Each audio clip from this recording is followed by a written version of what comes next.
This is Newsroom. Hello and welcome once again from Johannesburg here in South Africa. My name, of course, Evan Jansen. This show is live and always broadcast from our studios here in Auckland Park. We're also live on YouTube right now with the show available all day on demand on our YouTube channel. Now today, we look at the escalating humanitarian crisis in Burundi as thousands more refugees flee the country. The Department of Trade and Industry seemingly changes its mind on BEE codes. We'll have a look at that. We also get updates from two high-profile court cases, one in Port Elizabeth, the other one in Kimberley.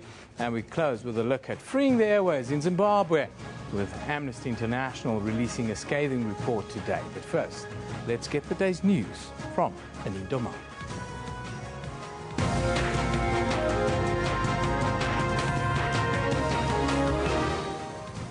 Good morning, I'm Anindoma. Let's have a look at the stories making headlines today. The Public Servants Association has welcomed the wage deal agreement reached with government. Public service unions and government sealed a 3-year deal last night to raise salaries by 7%. However, negotiations are still ongoing as the majority have not voted on the issue of an increased housing allowance for public servants. Public sector unions had initially asked for a 15% increase before lowering their demands to 10% during lengthy negotiations. The deal has averted a potentially crippling strike by 1.3 million public servants. Deputy President Cyril Ramaphosa will today announce a new dispensation for Gauteng's controversial e-tolls. Ramaphosa's office says the new dispensation is a product of extensive public consultations and has been approved by Cabinet. The Deputy Minister will be joined by other ministers at the news conference in Cape Town, where the announcement will be made. Northwest Police Commissioner Lieutenant General Zikizwa Mbombo will step down from the South African Police Service at the end of the month. Mbombo was at the helm during the shooting of miners at Marikana. Her resignation comes at a time when President Jacob Zuma is considering a report by the Farnham Commission of Inquiry. The report was established to investigate the events at Marikana. Meanwhile, 7,000 police reservists are expected to march to the South African Police Service headquarters today. The reservists will be handing over a memorandum of demands to Police Minister Nkosinathi Mkheko. Murder-accused Christopher Panayotu's bail hearing resumes in the Port Elizabeth Magistrates Court this morning. Last week, a new charge of defeating the ends of justice was added to the 4 charges that Panayotu is facing. He has already been charged with murder, conspiracy to commit murder, abduction and robbery with aggravating circumstances. Panayotu is accused of hiring 2 men to murder his wife, Jade. Jade's body was dumped in an isolated area of Uitenhage last month after she'd been reported missing. President Jacob Zuma will travel to Mozambique this morning on an official 2-day state visit. Mozambique remains South Africa's biggest trading partner on the continent. Minister of International Relations, Maite Nkwana Mashabane, has indicated that the recent xenophobic attacks may also come under discussion. We are one people, we are one family. Apartheid and colonization could not divide us. We should not allow this kind of incidences to take us, to derail us. And the World Health Organization has indicated that up to 2,000 people are arriving daily in Tanzania from Burundi. It has also been reported that Burundi police have fired tear gas and beat protesters demanding President Pierre Nkurunziza to end his bid for a 3rd term in office. The resurgence of unrest has increased fears of ethnic conflict in Africa's Great Lakes. Rights groups say at least 20 people have died in 3 weeks of clashes. Remember, you can find all of those stories on our Newsroom Facebook page. Just search for Newsroom. You can also follow us on Twitter at SABC Newsroom. Evan, over to you. Thank you very much. And in violence and poverty in Africa is driving a global displacement as refugees head to neighboring countries and Europe to escape all of these conflicts. Last month, More than 800 migrants drowned in the Mediterranean Sea after leaving the coast of Libya. Over the past year, the Central African Republic, the DRC, South Sudan, Ethiopia, amongst others, have caught the media's attention as thousands fled to neighboring countries.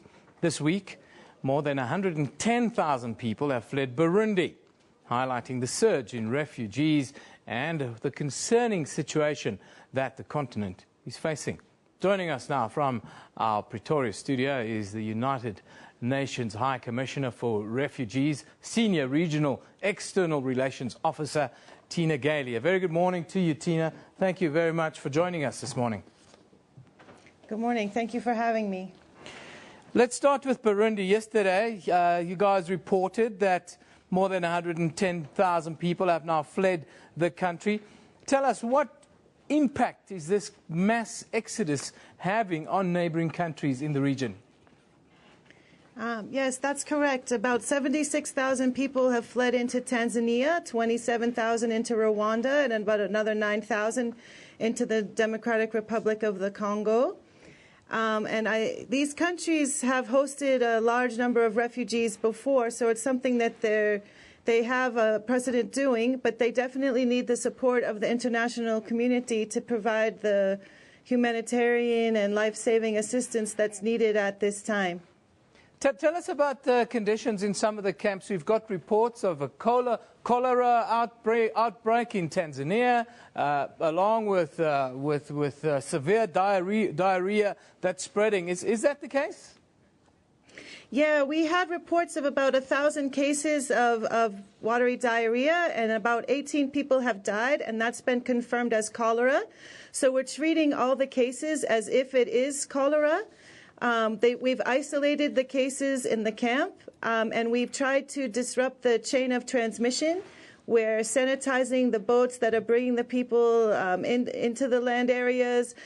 We've sent additional medicine and supplies, and we're conducting hygiene campaigns. And also the Ministry of Home Affairs has banned the selling of ready-to-eat open-air food as a means, as a way to try and cut the transmissions of cholera in the camp, because that's one of the big concerns, is that it could spread, especially when you have people living together in close conditions. That's one of the concerns. What are some of the other challenges that the aid agencies are facing with regards to this exodus? We're trying to provide life-saving assistance, and the first step is always to provide the basic humanitarian needs, such as shelter, domestic items, access to water and sanitation. We're pre-positioning stocks because, as mentioned earlier, there are large numbers of people still continuing to flee into the country, so we're trying to be prepared for it. And the UN has issued an appeal to the international community so that we can support the efforts of the government by making sure that this assistance is provided in a timely manner. Now, Tanzania, they've recently said that they will grant citizenship to about 200,000 refugees from Burundi. The numbers, unfortunately, seem to keep on rising. Is that still in place? And how do you see a sort of refugee integration plan being instituted in the Great Lakes region? Yeah, so, what happened was, the Burundian crisis from 10 years ago, this was part of the plan to find solutions for refugees. So actually, Tanzania already granted some 200,000 Burundian citizenship, people who had fled in previous years. And at this stage right now, we're not looking at solutions. We're first looking at the humanitarian assistance. But before this outbreak started, we had really looked towards finding solutions to Burundian refugees. So 200,000 were given citizenship in Tanzania. Another 500,000 had voluntarily returned to Burundi, and some others were resettled. We hope that the situation now calms down quickly and that people will be able to return home, because being a refugee should only be a temporary situation, and we hope it doesn't become another, what we call, protracted refugee situation in Africa. We talk about that. Burundi is not the only country of concern throughout the continent at the moment. Is there a risk of call it xenophobic incidents, because we have so many displaced people who are draining let's call it, resources within given areas? Yeah, well, I worked in the Great Lakes region a few years ago, and from what I've seen, the people there are very hospitable.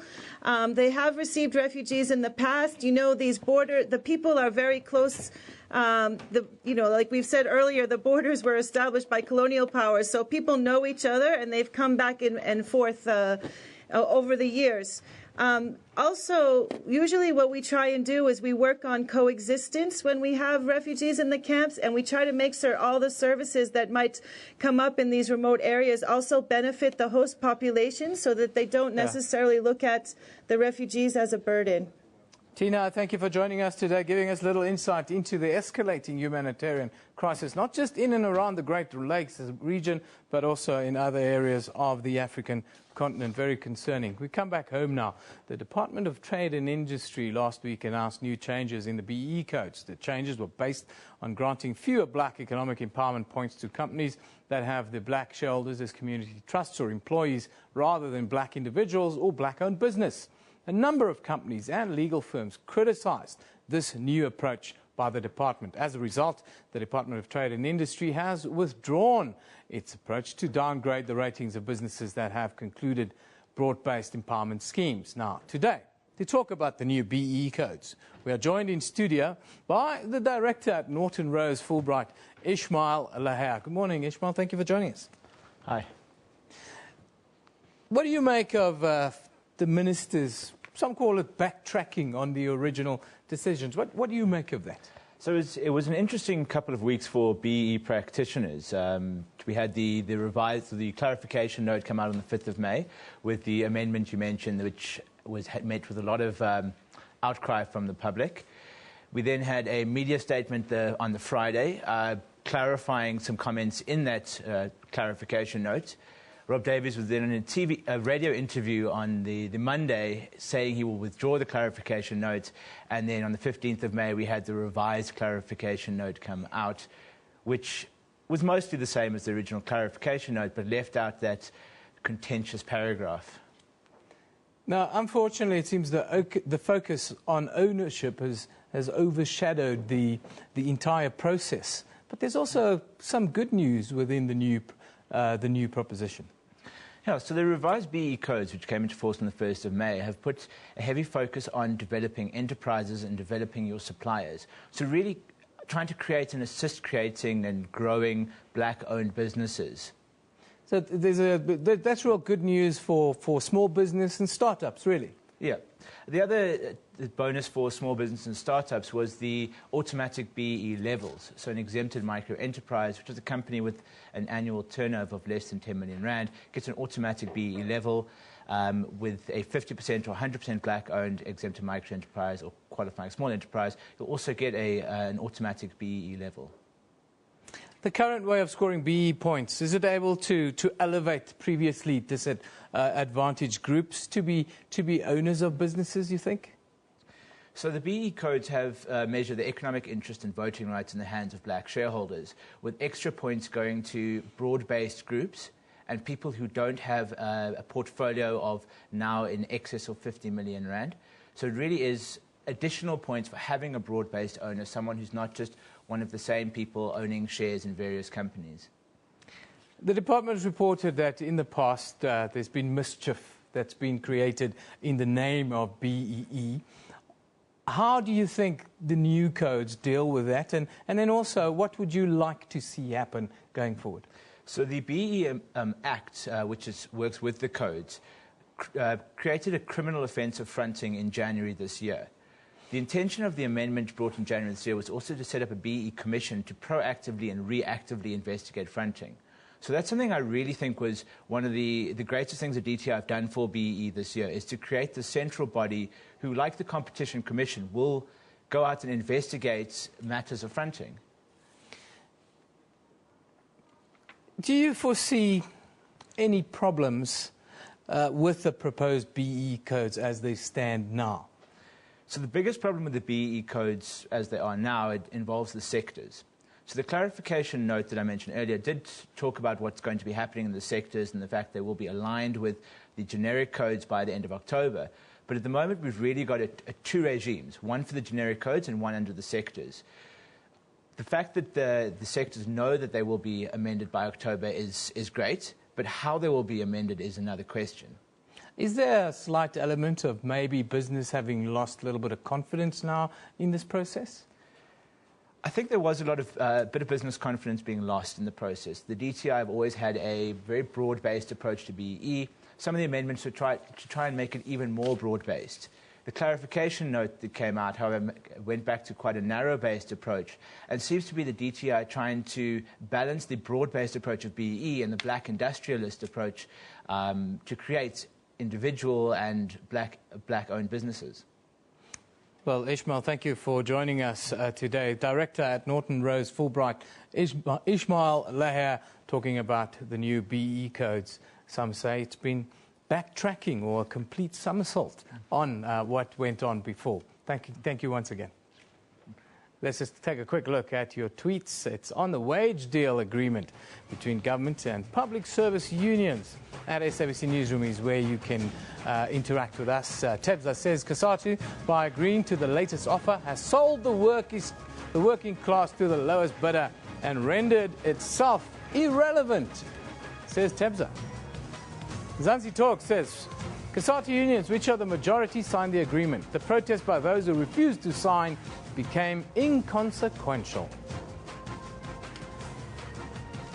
Noshbury says, bear with government employees signing a 3-year wage deal. One would think queues will move faster at Home Affairs. Ha ha ha, she says. It's no laughing matter, I can tell you that. Aubrey says, Kasatu, can I be certified on the on the housing allowance? Heard it's 1,200 Rand for those with bonds and 900 for those who don't have bonds.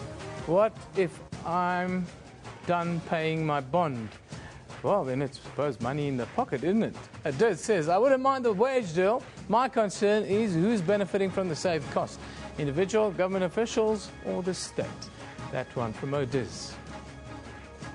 Let's take a look at our picture of the day now. It comes from Diskio, and of course, one of our legendary sports people here in South Africa, Portia Modise, following her decision to quit professional football with immediate effect. The tweet says, hashtag Portia Modise, I'm not saying goodbye to the Football Association, I'm saying I'll see you later. That one from Portia Modise. And there you have some wonderful pictures of her in an absolute point. Now, let's take a look at the front pages from around the world. So we start in Europe. The Times says hundreds of thousands of people endure painful, undignified or lonely death because of appalling end-of-life care right across the health service. A harrowing report revealed this. Wow.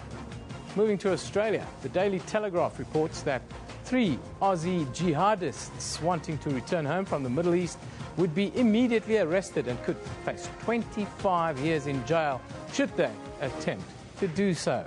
In Israel, the Jerusalem Post has revealed that just a day after Prime Minister Benjamin Netanyahu was quoted saying in closed conversations that he wants to restart the peace process, opposition leader Isaac Herzog expressed doubt yesterday that talks would begin while Netanyahu is in power. Let's have a quick look now what's happening here in South Africa, around the country. We'll start in the Western Cape, Cape Town, where the sentencing procedures of gang boss George Geweld Thomas will resume in the Western Cape High Court. He has 21 previous convictions dating back to 1975. And last week he was found guilty on 53 charges, including 7 murders. Then, in the Port Elizabeth Magistrates Court, the state is expected to put forward its case as to why Christopher Panayoto should not be granted bail. Then in Johannesburg, 3 Ennerdale school pupils who were arrested yesterday after a man was stabbed to death during an argument at a school are expected to appear in the Vereniging Magistrates Court soon. Time for us to take a short break. You're watching Newsroom here on SABC News.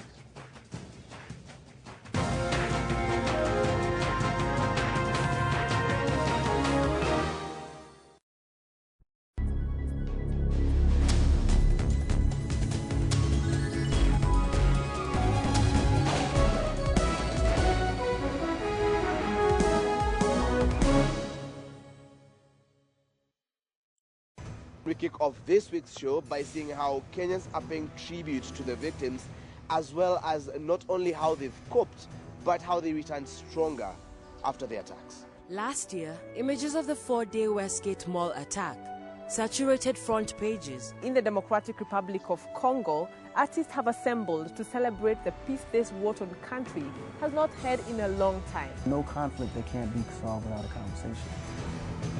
The Journal, every Saturday at 1:30 on SABC News.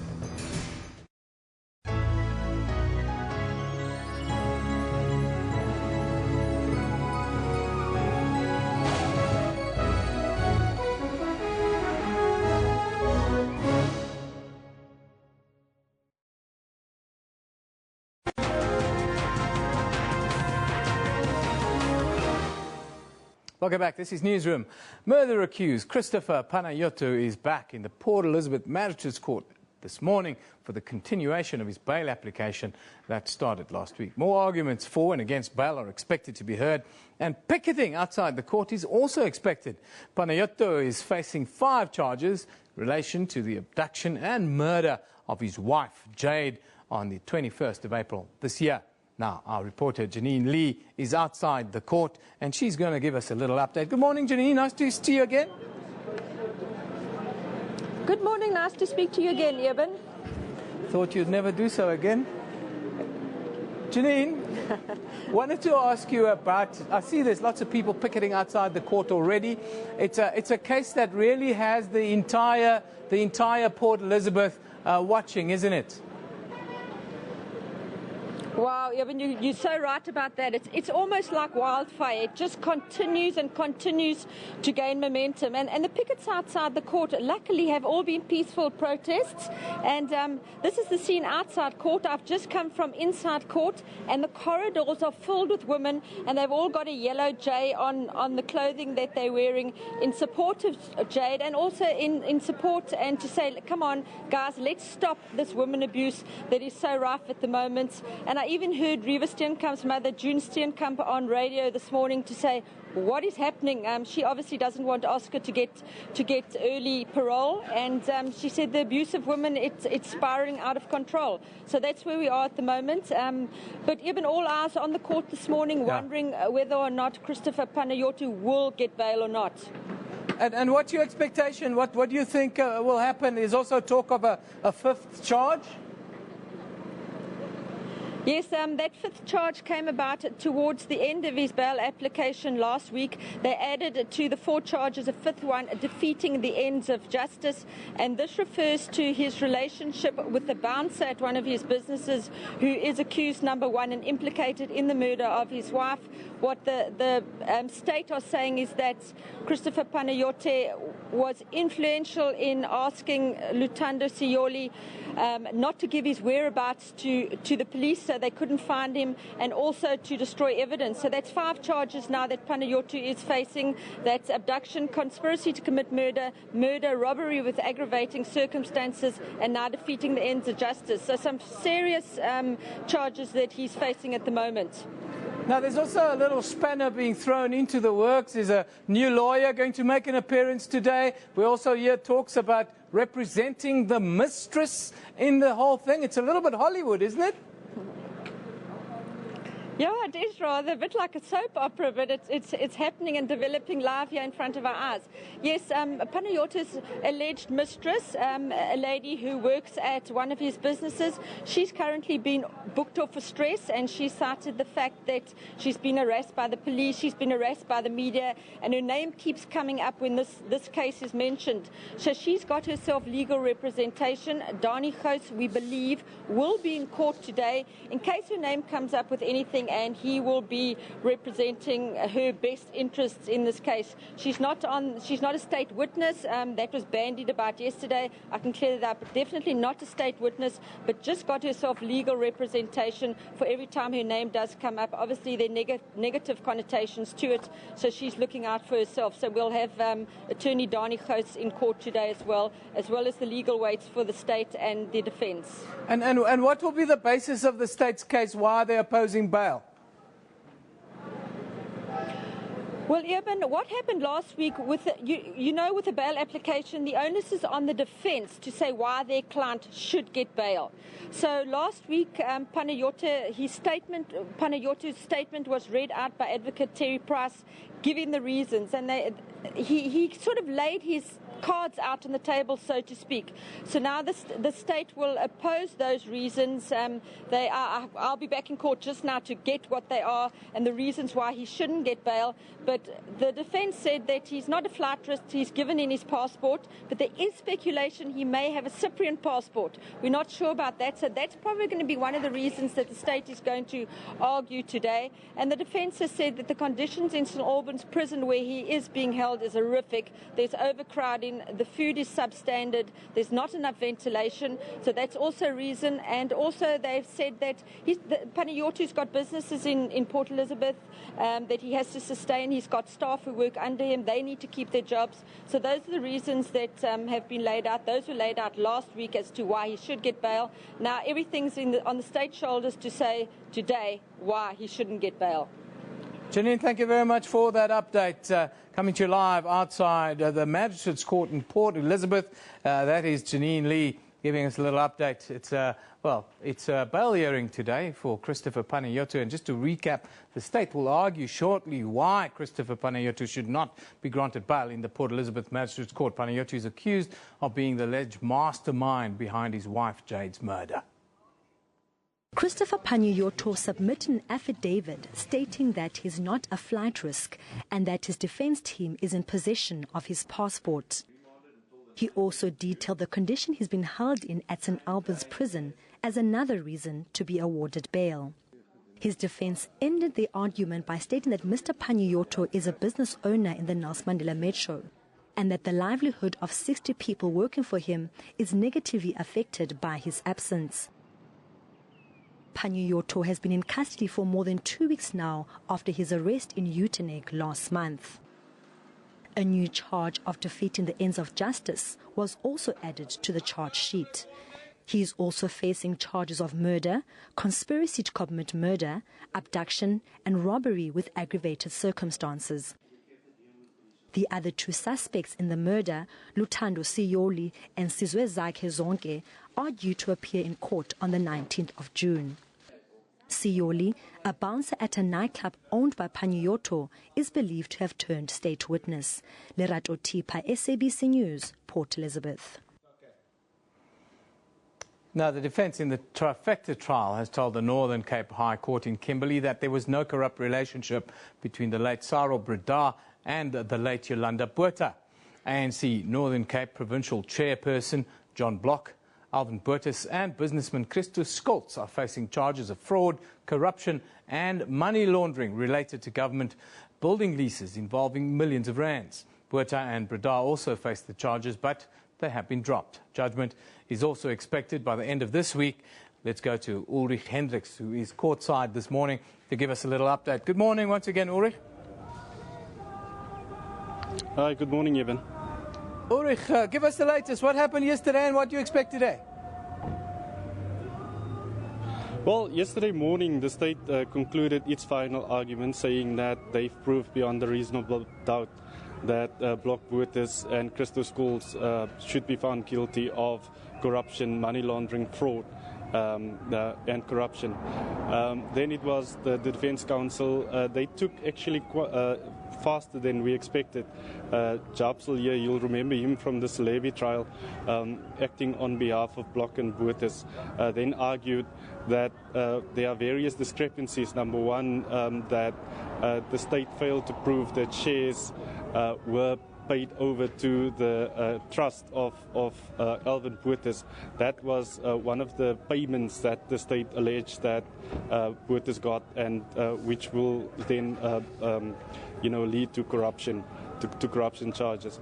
So that was basically his case, and then he said that at best the state can prove that that some of the accused, especially Yolanda Botha, was contravening the PMFA, the Public Finance Management Act, and that they also, there were extenuating circumstances for that. And then it was other defense lawyers who are currently busy. So we're expecting him to wrap up around 11 o'clock or around 12 o'clock, which will then give the state another chance to reply on what the defense lawyers have put before court.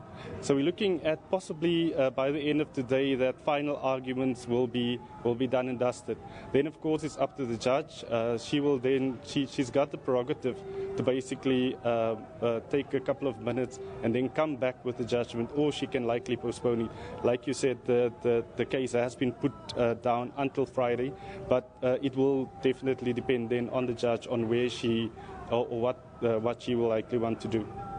Now Ulrich, the ANC provincial chairperson in the Northern Cape, John Block, who's the focal point of this case, really, he said he was looking forward to judgment in the trial. Why is he so confident? What is he saying? Well, he's always maintained that he's innocent in these charges. At first, he was saying that there's a plot against him, but also, he's saying that his lawyers are proving that beyond a reasonable doubt that these charges are not going to be able to stick. He's very confident. He's saying that he's not losing any sleep, but that it did, in fact, affect his personal life. But I think the cases have been coming for quite a number of years. The investigation into these cases started at about 2005, so it's about 10 years space that has been lapsed between that. So I think he's just face-first, as they say in Afrikaans. He just wants to not see court for a couple of days and just rest, basically. And we're confident things will wrap up by Friday this week. Well, like I said, final arguments will be concluded by the end of today, latest tomorrow. And then it will depend on the judge, basically, what's going to happen then. She has the prerogative to basically come back and after 5 minutes and say, you are guilty or you're not guilty. Or she might just say that I need a couple of days more to basically think things over, look at the evidence again, and then come with a judgment. Just interesting enough, for the first time today, we are basically seeing the EFF also starting to protest outside court. It used to be the DA and the ANC, against and for. The EFF, it's a group of about 10, but they are telling me that more of their members are coming. So basically, we're looking at they wanting John Block and Alvin Botha, no matter what the outcome of this case is, to basically resign, to restore, they say, faith in the cabinet again. Ulrich, thank you very much for that update. That is our reporter in Kimberley, Ulrich Hendricks, bringing you, an update on what is now known as the trifecta trial here in South Africa. Let's have a quick look at what you're talking about on social media. It's e-tolls. Tommy Masemola says today's e-tolls announcement will make or break the ANC in Gauteng. That one from Tommy Masemola. Modern Day Pantsula says, I wonder what Deputy President Cyril Ramaphosa has in store for us today. Hashtag e-tolls. Kondi says, let's brace for another e-tolls episode. Those are some of your views. I can tell you that I got a very exorbitant e-tolls bill last week, and I don't even use the highways. I live very close to work, actually. So there's a lot to be done there. Let's take a quick look at what's happening on Newsroom's Facebook page here. This morning there you'll see falling commodity prices and declining exchange rates are painting a mixed picture for African economies like South Africa, who needs more investment, particularly in the energy sector. Then the ANC has welcomed an instruction given to the Defence Force to recruit more white people in order to reflect the demographics of South Africa. And South Africa and Mozambique are set to strengthen bilateral ties as President Jacob Zuma undertakes a state visit to that country. Mozambique remains South Africa's biggest trading partner on the continent. For more news updates, you can go to our Newsroom Facebook page, or you can visit sabc.co.za/news for all the latest updates. Now, today's tweet of the day comes from Lebogang. She says, a great player is retiring.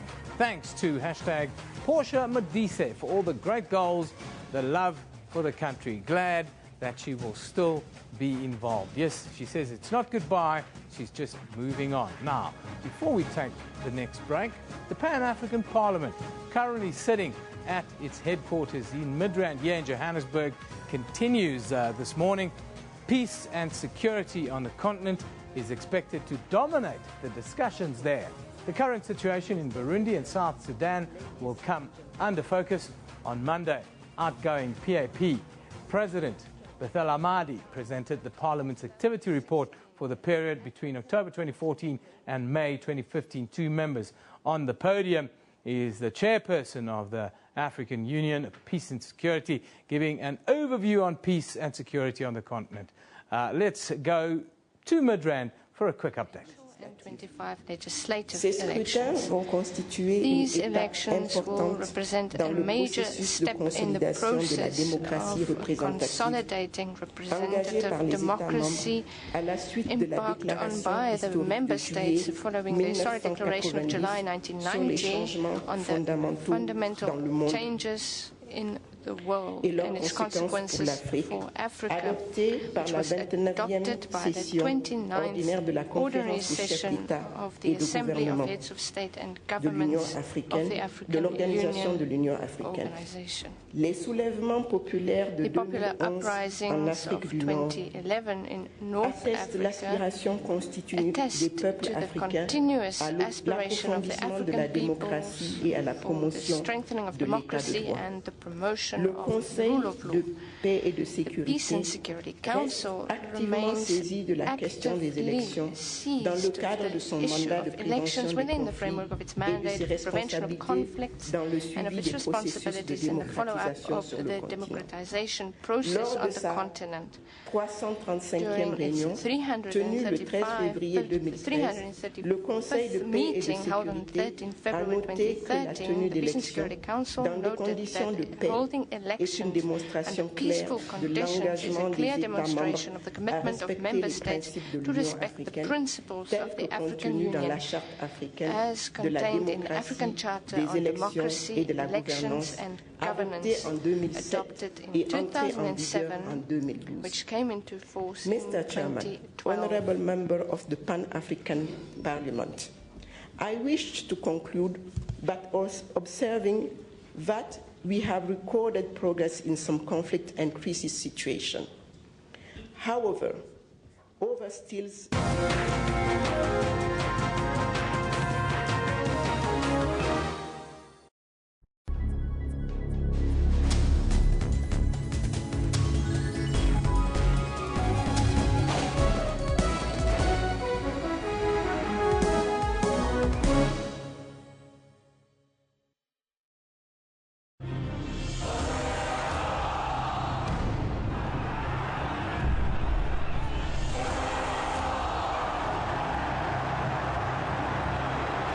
that goal was outstanding.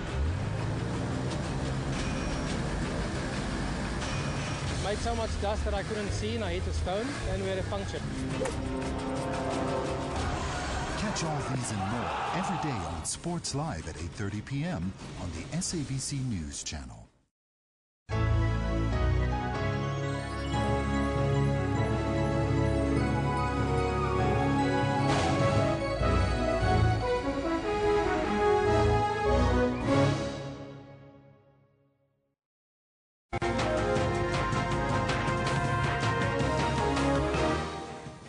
Welcome back. You're watching Newsroom on SABC News. Let's take a look at the stories making headlines today. Public Servants Association has welcomed the wage deal agreement reached with the government. Public service unions and government sealed a 3-year deal last night to raise salaries by 7%. However, negotiations are still ongoing as the majority have not voted on the issue of an increased housing allowance for public servants. Deputy President Cyril Ramaphosa will today announce a new dispensation for Gauteng's controversial e-tolls. Ramaphosa's office says the new dispensation is the product of extensive public consultations and has been approved by Cabinet.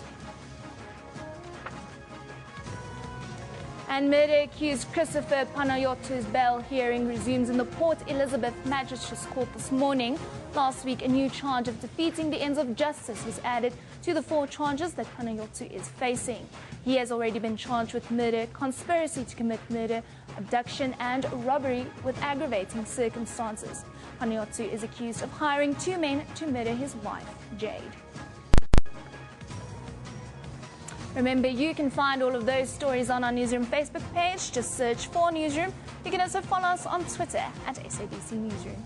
Evan, back to you. Thank you very much, Janine. Now, the battle for the airwaves in Zimbabwe is well on. Amnesty International will today launch a report focusing on the need for the licensing of community radio stations in that country. For the last 14 years, the Zimbabwe government has failed to license a single community radio station, despite the 2001 Broadcasting Services Act that sets out the licensing process. 28 community radio initiatives are still waiting to be licensed. Now, joining us in studio is the Regional Director of Amnesty International for Southern Africa, Deprose Machena, and the Programs Officer for the Zimbabwe Association of Community Radio Stations, Gift Mambi Piri. A very good morning to you, gentlemen, and I thank you for joining us. Thank you for having us. Good morning, and thank you. Deprose, if I can start with you, just tell us about the report itself and why Amnesty International decided to release the report. Okay. Thank you. The report, which we entitled Beyond Tokenism, the Need to License Community Radio Stations, is a demonstration of the deficits of human rights in Zimbabwe at a time when the country has adopted a new constitution, which clearly spells out an expansive Bill of Rights that promotes, among other things, freedom of expression. The second is to demonstrate the significant difficulties for community radio initiatives, activists who are now subjected to attack, government surveillance and other forms of harassment, to literally prevent them from advocating for the establishment of their own community radio stations. And the final one is to demonstrate the importance developmentally, economically, socially, of having community radio stations operate in a country like Zimbabwe, which yearns to have a rights-respecting community, which also yearns to afford people a voice to speak about development and concerns in their own communities. Gift, how does community radio stations operate in Zimbabwe now? I say 28 licenses are still pending. How do you guys operate? How do you do your work day to day? For the last 14 years, since the enactment of an enabling legislation, which we call the Broadcasting Services Act in Harare, community stations or communities generally in Zimbabwe came together and started mobilizing in preparation for the licensing. But whilst they are waiting, they've taken the opportunity to spread the message across the message about development in their communities by using Facebook forums, by using WhatsApp messages, by using public meetings, by organizing here and there for discussions between policymakers in their local communities and the generality of their members to just discuss the day-to-day happenings in their societies. You've obviously engaged with the Zimbabwean government around these issues. What is their response to what is happening, and why? What are they saying? Why has the Broadcast Services Act not been implemented? Well, as part of our common standard of operation at Amnesty International, we engage governments before we issue reports, or in the period when we're actually producing the report. We reached out to the Minister of Information, Professor Moyo, and the Chairman of the Broadcasting Authority, Dr. Tafatana Mahoso, between February and March this year. Sadly, our efforts to meet with them were not successful. We will continue to engage with them now when the report is out, because it's important to now walk the government and civil society and others through the contents of the report so that the rights that Zimbabweans yearn to have are enjoyed. Gift, how do you view the Broadcast Services Act that hasn't been implemented, really? The legislation that we refer to is problematic in that it facilitates the creation of what we call a Broadcasting Authority of Zimbabwe that is supposed to oversee the issuance of licenses to would-be applicants. But that body is compromised because it was composed on political basis. The people who are part of the Broadcasting Authority of Zimbabwe are political appointees, so to say. So they generally function to protect the interests of the few who are holding onto political power in Harare right now. And also this is a problem just of the secrecy of awarding licenses. The adjudication process is not out in the public. People who have not received licenses don't get to know the reasons why they haven't received licenses, neither does the public. And at any rate, the public is expecting that the Broadcasting Services Authority issues licenses for community radio stations, and the selective issuance of licenses to people who are connected in particular with government or companies that are owned by people who actually are ministers has become one of the hallmarks of the problems of the BSA as a regime, and we hope that some of the recommendations we are making about opening up that process and ensuring that communities also begin to own licenses and radios. Just to dramatize why we think that legislation is bad for Zimbabwe, in its preamble, the legislation acknowledges that it is there to make sure that there is plurality and diversity in the broadcasting arena in Zimbabwe. But for 14 years, we've had a broadcasting authority in place, going to work each and every day, getting paid at the end of each and every month, but they have not on any day invited applicants from the community radio sector. And I think they are simply doing a disservice to the nation and neglecting the very reason why they are in office today. On that note, 10 commercial licenses have also been issued. What is happening in that space? Also, one would think surely that's something that should be quite easy to manage.